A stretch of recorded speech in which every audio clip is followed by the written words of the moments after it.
With a promotion facing accusations and more, this is Wrestling Rambles. My name is John, and you're watching the Wrestling Report.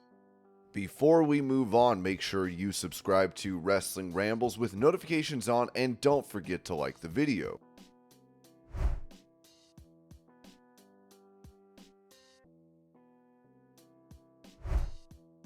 Mentioning the possibility of Becky Lynch joining AEW following the expiration of her WWE contract, Chris Jericho told TMZ Sports 5 years ago Becky would have no other options. I'm not saying that she's coming, but there is an option, and who knows what could happen. No one thought that Jericho would come to AEW. No one thought that Moxley would come, or Bryan Danielson, or Adam Cole, or any of these guys that have come over. So it's exciting for the fans. It's exciting for the wrestlers, the talent, because now, suddenly, if there's a bidding war, that just benefits us. So I think it's very important.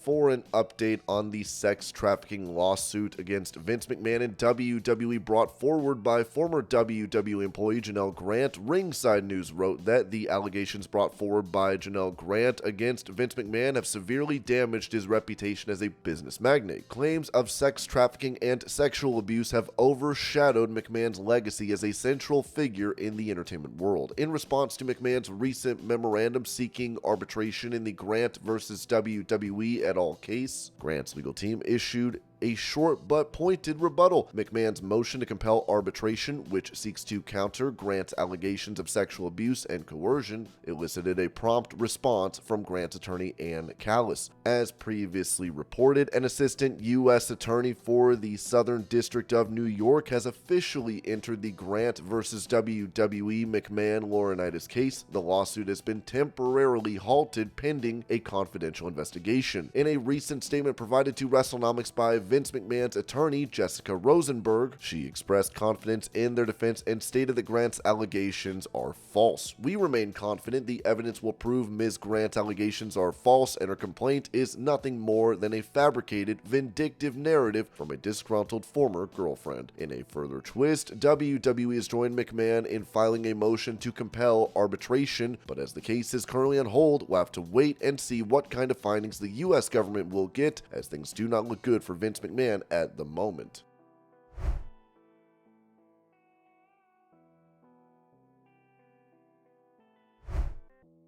Speaking of Vince McMahon, his changes to one of their online programs for WWE was brought to light as Ringside News wrote that former WWE broadcaster Matt Camp discussed the challenges of taping weekend specials of The Bump to preview or supplement monthly premium live events in a recent video on his YouTube channel. Matt Camp revealed that they often had to deal with Vince McMahon's last-minute changes, which required altering the pre-taped editions of The Bump. He shared that they would tape the pay-per-view episodes on Fridays with drafts or preliminary information about SmackDown, but these episodes wouldn't air until Sunday. They had to hope that McMahon wouldn't change his mind based on the initial plans for SmackDown, as they were often not fully informed of the final decisions. When we had the pay-per-view episodes that aired before the show, we would tape those on Friday with maybe a draft or two of SmackDown, and they wouldn't air until Sunday. We would have to hope that Vince McMahon didn't change his mind based on what we knew was supposed to happen on SmackDown, because they didn't key us in a lot in what I had to do, and it happened more than a few times. Matt further explained that once SmackDown ended on Friday nights, they often found themselves needing to remove or alter content due to changes in plans. He described using a makeshift voiceover booth to record new audio segments, which would then be covered with B-roll footage. This highlighted the hard work and adaptability of their team to keep up with Vince McMahon's decisions. As soon as SmackDown ended on Friday night, well, we said this,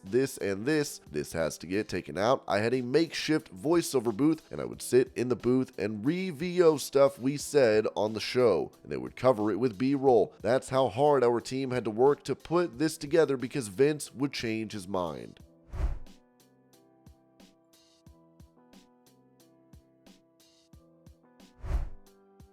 Following the news of WWE having a working relationship with TNA Wrestling, Drew McIntyre would tease returning to his old stomping grounds, posting a photo of himself holding the TNA title, writing "Doors open both ways."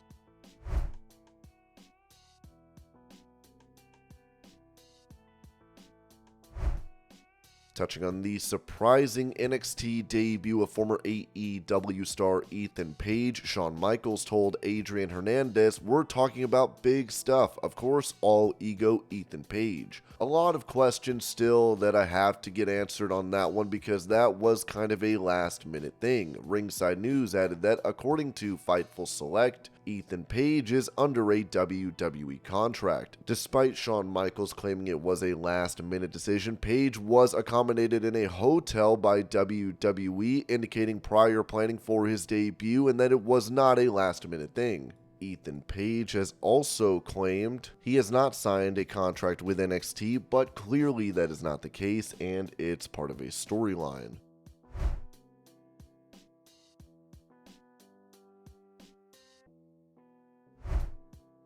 Mentioning the downfall of WCW, former star for that company as well as WWE, Jimmy Wang Yang said this to Steve Fall of, "No, it's just one thing, like AOL, they bought Turner Broadcasting, and they thought, just the people that think wrestling is wrestling like this, look down at us and all that kind of stuff, and they didn't want anything to do with wrestling. And that's what they're like, F this company, we're not wrestling no more, And that's the thing, once Ted Turner left because he loved wrestling. I grew up on his wrestling TBS and all that kind of stuff, and then the new heads came in and they thought they were too snooty and from Boston.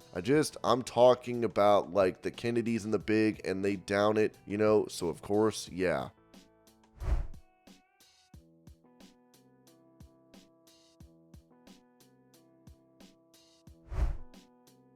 Recalling a conversation she had with Triple H during her time in WWE, Ronda Rousey wrote this in her book, Our Fight. "Listen, I told you I'd be here until SummerSlam," I said, "and I'm a woman of my word, but I'm done after this. All I wanted when I got into this business was to tag with Shayna. Have her turn on me, then put her over before I leave. We have until SummerSlam to make that happen. After that, I'm done being associated with this minimum effort, lazy ass show." I could feel my lip quivering. I was so worked up, it took everything I had to hold back tears. He shook his head like someone who silently shared my frustration. "Okay, I get it," he said. "I get it." I nodded, indicating I had said my piece. I moved to leave when he stretched out his hand, I thought to shake mine. Instead, he leaned in, gently touching my arm. He dipped his head, looking up at me. His tone shifted from authority figure to friend. "But how are you?" he asked sincerely.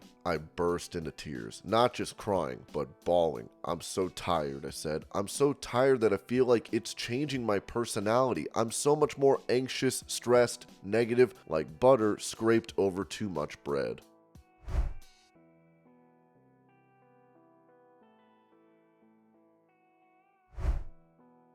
Giving his perspective on The Rock's involvement at WrestleMania 40, one half of the WWE Tag Team Champions, Grayson Waller, told the Daily Star, "I think The Rock is the greatest athlete of all time. He's a fantastic movie star. I really think he should have wrestled for the championship at WrestleMania. The Rock is the best. I love The Rock. He signs the paychecks."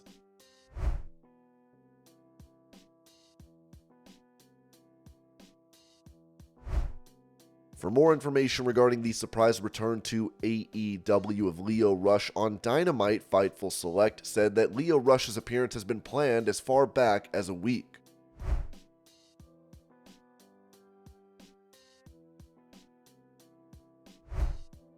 When it comes to previous plans that were in place for Adam Cole that could have seen him become AEW World Champion by defeating the title holder at that time, MJF, Fightful Select reported that there were plans for MJF and Adam Cole to wrestle in late 2023, and Adam Cole was considered for a possible title victory. However, Cole's injury set off a chain of events that are still felt today.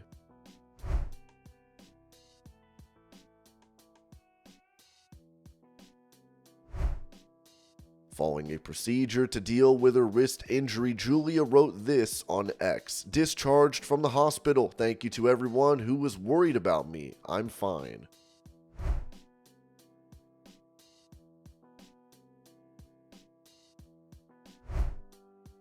as the Tonga twins ended up leaving the Women of Wrestling promotion and accused talent there of bullying and misconduct. Current WOW star Simone Williams would level accusations of bullying against the twins in return. Now, another current WOW talent has spoke up on X and seemingly accused Simone Williams, uploading a photo showing off her swollen face, as she said, "The one who's crying bully almost kicked my face in, didn't check on me after the match, instead ran crying that your spot was botched when I was rocked, and then wrote an email saying I was unsafe. Your email was read to me and you were mocked by WOW leadership. Hashtag sit down." A user replied, "What kind of locker room culture they got going on in WOW?" Lynn wrote back, "The kind if you stand up for yourself and others, you're a bully. But if you treat people like trash, talk about them behind their back, send false emails spreading lies, cause strife and division, you're praised because the confusion keeps your eyes off the real problems."